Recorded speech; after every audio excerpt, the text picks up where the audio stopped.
pagi hari ini membaca bersama-sama ya. Berdoa mulai. Bismillahirrahmanirrahim. Baik, sebelum guru mulai, guru mau mengabsen terlebih dahulu. Ada yang tidak masuk? Abdul Hamid? Hadir. Nurul Laila? Hadir. Ummu Mahimah? Hadir. Baik, hadir semua ya, kanan? Iya, Bu. Sebelum kita mulai pembelajaran, kalian sudah siap untuk menerima materi hari ini? Siap. Siap? Siap. Coba, sedikit terlebih dahulu, tepuk semangat. Tepuk semangat. Semangat.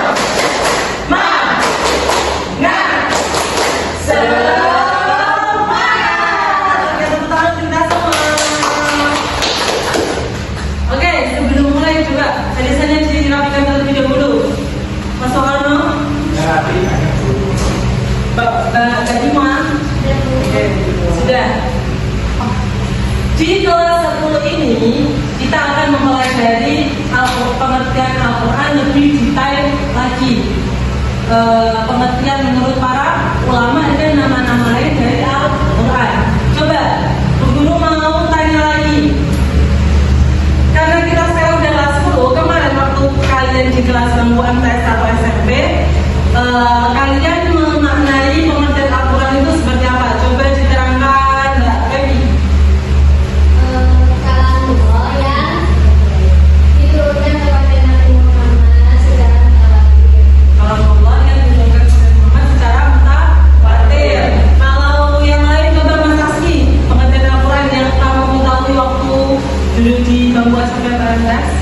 Kitab yang diturunkan oleh Muhammad dan untuk Oke, di sini kita akan mempelajarinya lebih detail lagi ya anak-anak di kelas 10 ini. Jadi pengertian kalian tentang Al-Quran akan berbeda dengan pemahaman kalian di waktu di bangku MTS. Coba kita mengaji terlebih dahulu bersama-sama. Ayo membaca bersama-sama.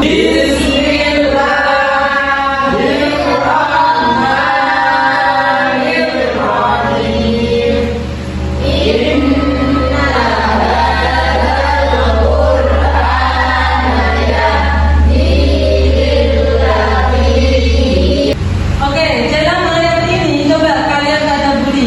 Inna hadzal Qur'ana yahdi lillati, yaitu artinya sesungguhnya Al-Quran adalah petunjuk bagi manusia. Karena Al-Quran ini adalah sebagai pedoman. Coba bayangkan kita hidup, kita tidak memiliki tujuan, kita tidak memiliki petunjuk, maka kita akan tersesat seperti itu. Nah, di pembelajaran kali ini kita akan belajar tentang pengertian Al-Quran, etimologi ulama. Yang kedua adalah pengertian Al-Quran secara istilah menurut ulama. Dan yang ketiga adalah nama-nama Al-Quran. Jadi kita akan mengetahui bahwa sebenarnya nama Al-Quran itu bukan hanya sekedar Al-Quran saja, tapi ada yang lain. Langsung saja, yang pertama, pengertian Al-Quran secara bahasa ini ada 5 menurut ulama. Coba langsung saja, yang pertama, menurut Al-Ghazali, kata Al-Quran adalah bentuk kata benda atau inti masdar dari kata kerja qara'a. Coba diperhatikan di mana tulis anak-anak. Pengertian Al-Quran yang pertama menurut Imam Al-Ghazali yaitu qara'a, yang berarti coba apa? Membaca. Maka jadi kata qara'a ini Al-Quran disebut dengan bacaan. Paham?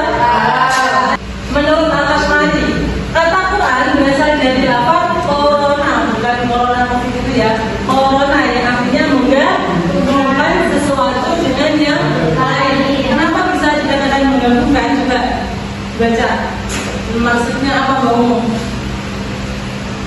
Kata inilah dijadikan sebagai nama kumpulan wahyu yang diturunkan kepada Nabi Muhammad SAW.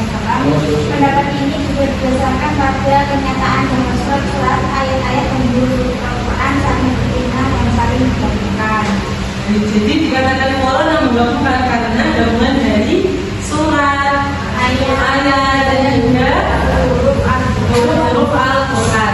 Jadi Imam Syafi'i memberikan argumennya bahwa Al-Quran itu memang ya sudah Al-Quran itu. Kenapa? Karena dia isim alam, jadi dia tidak jadi berasal dari kata lafaz apa-apa, tapi memang Al-Quran itu memang adalah isim alam Al-Quran. Dari pengertian Al-Quran secara bahasa menurut ulama ada yang ditanyakan anak-anak? Ya, ditanyakan? Ya, oke. Lanjut materi yang kedua ya. Yaitu pengertian Al-Quran secara istilah menurut para ulama. Ada berapa? Di sini kita akan mempelajarinya. Siapa saja? Muhammad Abdul. Baik. Yang pertama, coba dibaca Mbak Wanda. Al-Qur'ani wal lafzu al-arabi al-munazzal ala Muhammadin sallallahu alaihi wasallam bitadabburi wa tadabburi al-manqulu mutawatirat wa huwa mad jawtainil mabdu bisrolil fatihah wal nafsu bisrolil nas. Nah, itu adalah pengertian Al-Quran menurut Syekh Muhammad Qudairi, yaitu Al-Quran adalah firman Allah yang berbahasa Arab yang diturunkan kepada Nabi Muhammad untuk dipahami isinya dan selalu diingat, yang disampaikan dengan cara mutawatir, yang ditulis dalam mushaf, yang dimulai dengan surat Al-Fatihah dan diakhiri dengan surat An-Nas. Coba itu ada berapa poinnya? Yang pertama, apa adalah firman Allah yang berbahasa Arab? Satu, terus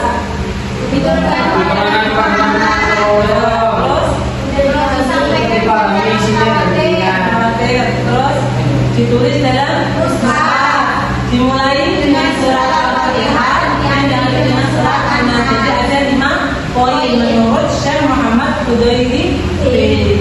Selanjutnya, yang kedua yaitu adalah menurut Imam Subaghi Saleh. Imam Subaghi Saleh mendefinisikan Al-Quran sebagai berikut: Al-Quran huwal kitabul mu'jizul munazzalu 'ala Nabi sallallahu alaihi wasallam al-maktubu fil mashahif fil maqulu 'alaihi bitawatir muta'abbidu bi tilawati. Yang mana poinnya perlu kita garis bawahi, Al-Quran adalah kitab Allah yang mengandung mukjizat yang diturunkan kepada Nabi Muhammad. Terus yang ditulis dalam mushaf-mushaf yang disampaikan secara mutawatir dan bernilai ibadah dan dia membaca. Jadi poinnya juga sama aja 5 menurut Syekh Subaghi Saleh. Syekh Muhammad Abdul, beliau mendefinisikan Al-Quran secara istilah lebih mudah lagi. Itu adalah pengertian Al-Quran secara istilah menurut para ulama. Ada yang mau ditanyakan? Tidak. Kita lanjut ke materi terakhir ya. Nama-nama lain dari Al-Quran. Yang pertama, Al-Quran. Nama Al-Quran diambil dari lafaz ini. Surat Al-Baqarah. Syahrul Ramadan alladzi anzala fihi Al-Quran. Al-Quran ini mengatakan Al-Quran itu maka dia boleh dinamai Al-Quran, maka dinamakan Al-Quran itu sendiri. Selanjutnya itu adalah Al-Furqan. Jadi lafaz tabarakalladzii nazzala al-Furqana. Al-Furqan artinya apa? Pembeda. Jadi Al-Quran itu pembeda antara yang hak dan yang batil. Jadi pengertian nama-nama dari Al-Quran sudah ditanyakan? Tidak. Oke, langsung saja kita menuju ke penugasan dan penguatan materi.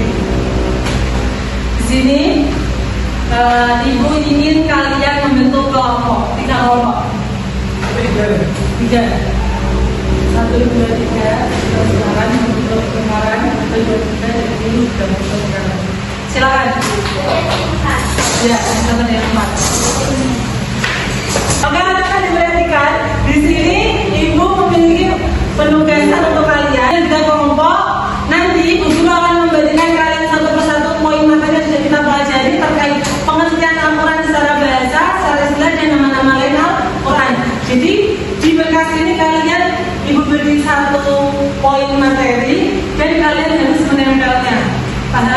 Dan nanti kalian harus mempresentasikan di depan. Ya, Bu. Ada yang mau ditanyakan, Pak? Baik.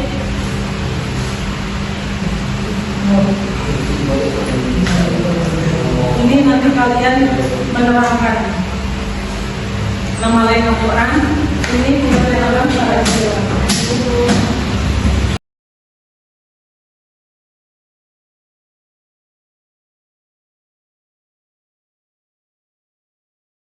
Sudah diskusinya? Sudah? Coba sekarang ibu mau aja yang mau maju di depan? Saya Bu, saya dari perwakilan dari kelompok 1 ingin menjelaskan tentang pendapat dari Syekh Muhammad Tudarri, yaitu Al-Quran dulu waktu Al-Quran dulu waktu Al-Nazzalu ala Muhammadin sallallahu alaihi wasallam. Terima kasih Bu. Tepuk tangan untuk Mas Fendi. Selanjutnya Mas Sono. Silakan dipresentasikan. Apa itu Al-Quran? Nama-nama lain dari Al-Quran.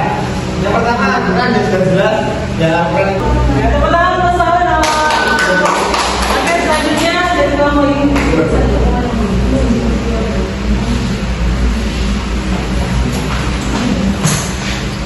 Baik teman-teman,